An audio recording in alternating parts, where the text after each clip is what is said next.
music is about to stop. And what do I say when they ask me why it wasn't regulated? If you're like me, you love reading the comments on videos from Margin Call. The discussion is insightful. Last year, when I first watched the senior partners meeting, comments like this caught my eye. In a cinematic landscape of franchises, the concept of this unofficial trilogy was intriguing. It works on multiple levels. The Big Short, Margin Call, and Too Big to Fail are all ensemble films. They contain a mix of genres. Each one is critically acclaimed. And if we switch Margin Call and The Big Short, we also get a chronological look at the 2008 financial crisis. While these films were never intended to be viewed together, they are a cohesive trilogy with these factors. Additionally, each film has a balance of simplifying the financial crisis for the audience while also conveying its complexity. So in this video, we'll be looking at each film and how it fits into the timeline of the 2008 financial crisis. Then, we will break down how each film balances simplicity and complexity. I'm curious, which film is your favorite? Drop a comment down below. Not wrong. The Big Short was based on a nonfiction book by Michael Lewis, and most of the characters in the movie have been given fictitious names and backgrounds. The film follows three groups as they learn about issues surrounding mortgage-backed securities, and as they decide to bet against the housing market. The story mostly takes place from March 2005 to about March 2008. The Big Short has a mix of genres, from crime, comedy, drama, to documentary-style elements.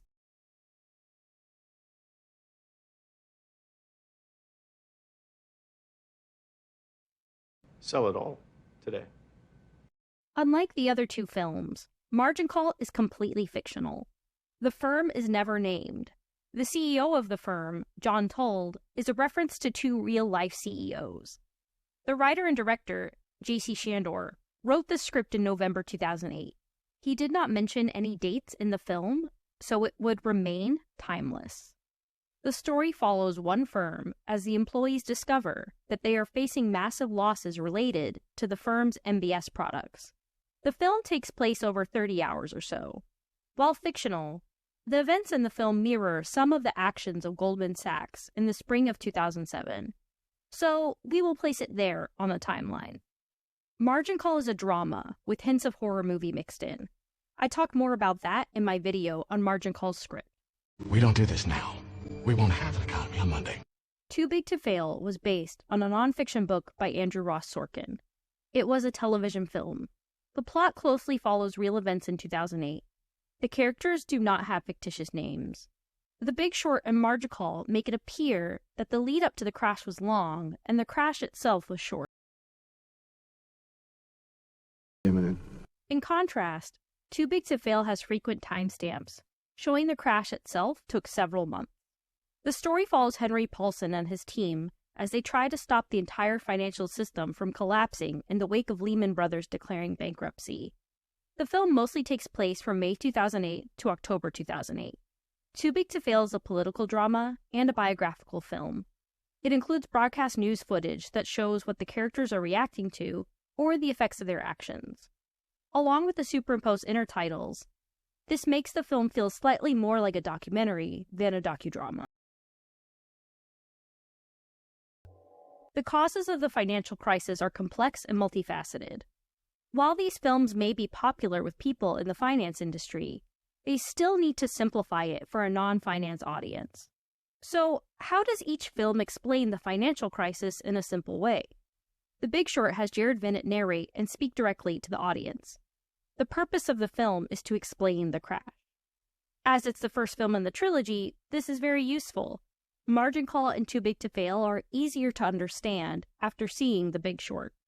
The structure of the explanations is clever.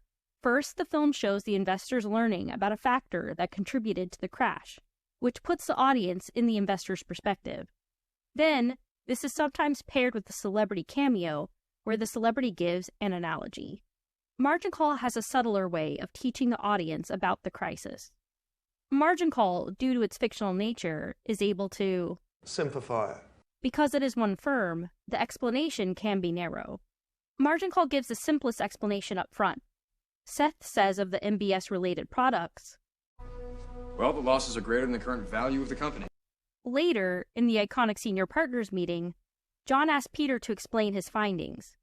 Peter explains the basics around the MBS products and says, if those assets decrease by just 25%, that loss would be greater than the current market capitalization of this entire company. These two lines provide the simplest explanation of what might have happened within the banks. As margin call is fictional, it is not as useful for understanding the facts of the crisis. However, it does a phenomenal job of showing a banking perspective. Too Big to Fail uses Lehman Brothers as the main window into explaining the financial crisis for the first part of the movie. While the film is crowded with character introductions, it still makes it clear that Lehman Brothers is suffering due to a falling stock price and that it has toxic real estate-related assets. Oddly, the film does not give a simple explanation of the overall crisis until well into the film. When AIG starts failing, Michelle must give a press call. The team workshops what to say. It adds the additional layer of explaining how the insurance company AIG and credit default swaps amplified the crisis.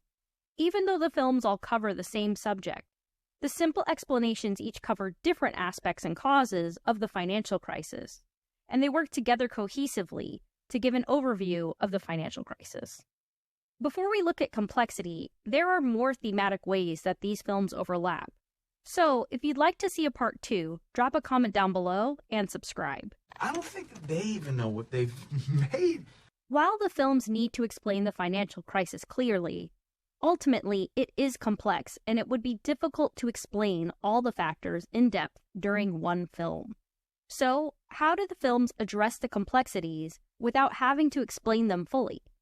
The Big Short and Margin Call address this in a similar way with the genius character.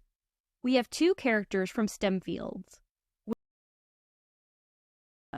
discovering the central problem in their respective film. Their discovery is the backbone of the further simplified explanations, and the other characters rely on this information to make their choices. Essentially, it's like the films are saying, it took a rocket scientist to figure this out, and even other people in the industry didn't see it. It's okay that you don't understand it yet. Thus, the film can explain the concepts that are relevant and avoid explaining everything. As the other characters get a simpler explanation, the audience gets a simpler explanation. Too Big to Fail, however, doesn't have a genius character. It doesn't have a clear narrative device to address the complexities without having to explain them fully. So, instead, Too Big to Fail embraces the complexities. It has the largest cast of the trilogy, and it seems to have many of the key players. It includes the different types of banks, the government regulations, international banking and foreign governments regulations, politics, and more. It has quick explanations for these things through the dialogue. It tries to make everything clear with the documentary-style elements. I appreciate the film's efforts to not water down the information. Yet, it is hard to keep track of all of the characters. Some of the characters disappear from the story when it seems that they would have more scenes. Sometimes, the scenes feel bogged down with information. Despite these drawbacks, it is a perfect conclusion to the Unofficial Trilogy. The Big Short and Margin Call make references to what the government regulators do or might do in reaction to the financial crisis. Too Big to Fail works as a conclusion because it shows exactly that. That wraps up my look at the Unofficial Trilogy of The Big Short, Margin Call, and Too Big to Fail. I think this Unofficial Trilogy is brilliant, so thank you to the YouTube comments that pointed it out. If you liked this video, please subscribe. Thanks for watching.